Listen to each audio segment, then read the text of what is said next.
ये दादी है का भैया हमारे घर से चर्चा चालू हो गया अब ने। हाँ। हमारी मम्मी कहन तू और अपने पतोह की जल्दी से आवे सब गाना गावत हैं।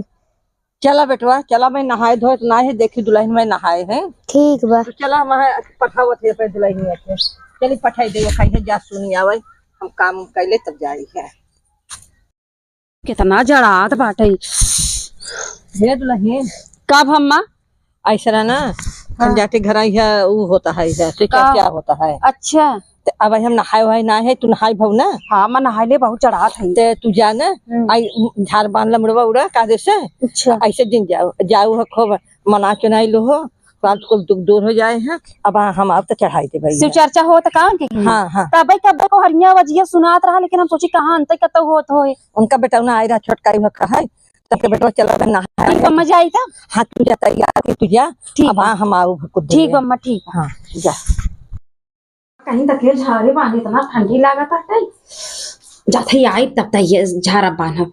अब उनके शुरू वाला टाइम पहुंचे तब तो नहीं ठीक बाटे।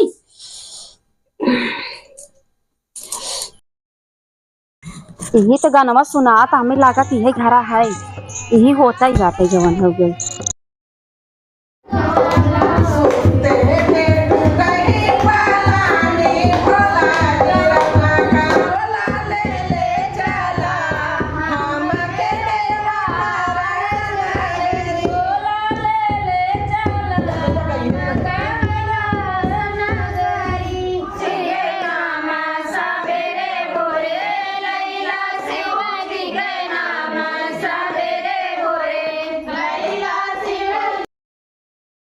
के मारे आवे जान डाले तो उ कहे कि हे भगवान हमके बचा लिया। केहू को कोढ़ियो रही वो को मरले का इच्छा ना होला, केहू के कोनो दुखी रही वो को मरले का इच्छा ना होला। सबसे प्रेम बेटा है, ओहू से प्रेम मर्द कहा। अगर मर्द सेजी का श्रृंगार है, अगर वो जब मर के जाए लगेला तब तो ना के कहेला कि हम जाए सखनो मर जाए। सब कहेला कि तो मर गई ना हमके तो आई बोलता कि लइके मन के देखी घरवा देखी सब ये कहेला। तब मरले का इच्छा केहू का ना हो। ई तो भगवान के दरबार में सबकर आए लगल है, सबकर दिया जलत है, कब के कर बुता जाए भगवान जाने। तब भगवान ब्रह्मा के हैं सबकर दिया जरेले।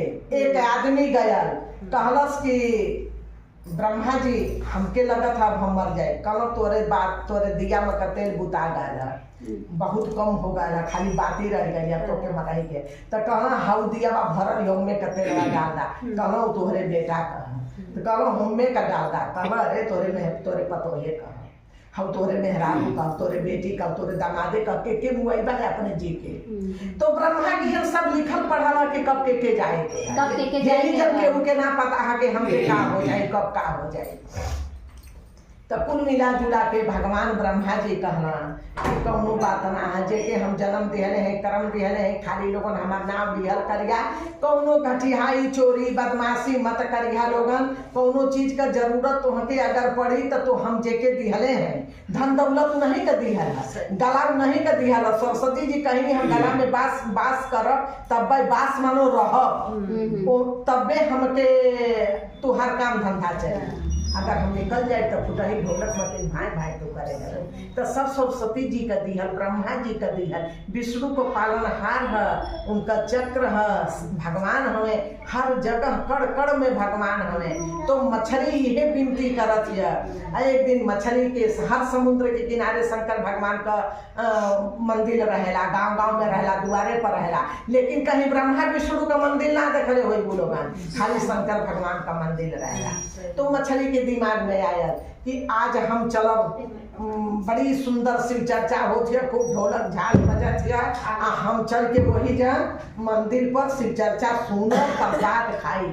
शिव चर्चा का मतलब कि प्रसाद डोम को हो, चमार को हो, हलकोर को हो, प्रसाद कर तो भगवान का प्रसाद है। जात ले ला सब बाटे हैं। हाँ तू ले ला, नहीं जात तो भगवान बना के भेजने हैं। छोट बड़ा सबके उहे बनौले हमें केहू के छोट बड़ा ना बने ये सब एके बराबर हो हमार कहल तू सुनबू तुहार कहल उ सुनी है यही से छोट बड़ा बनावल है ऐसे राज दरबार बनावल है ऐसे कटिया करे के बनावल है बिनिया करे के बनावल है कभी राजा का मेहरारू कटिया करे जाई आ अगर छोट बिरादर का मेहरारू चमरौटी से भरौटी से सब कहिए बाबू हमके ना कहा कटियावा करे के लेकिन कभी राजा का मेहरारू के तो भिखारी हो जाए कटिया करे ना जाए उन्हें सासू कोनो बिजनेस करके खाई चोरी चमारी करके खाई मगर कटिया बिनिया करे तो ऐसे छोट बड़ा भगवान सबके बना के भेजले हैं लेकिन हे भगवान वही संघ में वही समुद्र में वही छोट बड़ा इंसान ने बनाया है भगवान के बनाया हुआ नहीं है ये सब भगवान का बनाया हुआ है हम बोलत है तो सुनिया भगवान बनौले हमें भगवान सबके छोट बनौले हुए बड़ बनौले हुए बेटी बनावले हुए बेटा बनावले हुए सब भगवान अपने आप को ऑब्जेक्ट नहीं लेते हां बस यही चीज का राम ना जानत रहला का के रावण के मार दे 31 बाण छोड़म ना भी मकई अमृत सूख जाए लेकिन विभीषण से कहबो सब अपने बेटी बेटन का नाम कबो विभीषण ना रखे आई को अपजस लिए हैं यही से केहू अपजस ना ले रहा हम सुना तो एकता खुदे बोलत क्यों कहां पहले सुन ले जा तब पूरा एकरे बात सब हम जानत है सब जानकार है सब भगवान जानत है को गावल गीत गावे ना आवत है तब मछली का कैलस कि नदी के किनारे आके बैठ गए जब नदी के किनारे आके बैठ गए हमें तब चर्चा ना बोली राम अपन चर्चा से भगा देगा हमार सुना लोगा नहीं बैठे हो तो तू सब शांत रह नहीं हम दोनों लोग कुछ कहा हम सुनी अरे अब नाच जब बहुत हो गया इतना कब्बे से चर्चा होता लेकिन सुने में बहुत मजा आए जवन चाची तू भजन कहू ना हमें बहुत सुंदर लगा ए खुशबू तनी नाचा यार अब नाच दा अब काहे बहुत टाइम हो गया बाबा नाच दा देख ली जाई हम खाना ना नहीं खाए है नहीं हमरे ना नाचे आवत हमरे नाचे आवत फड़फड़ाई नाची ठीक बा तू नाचा हम पेरी भरत है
बा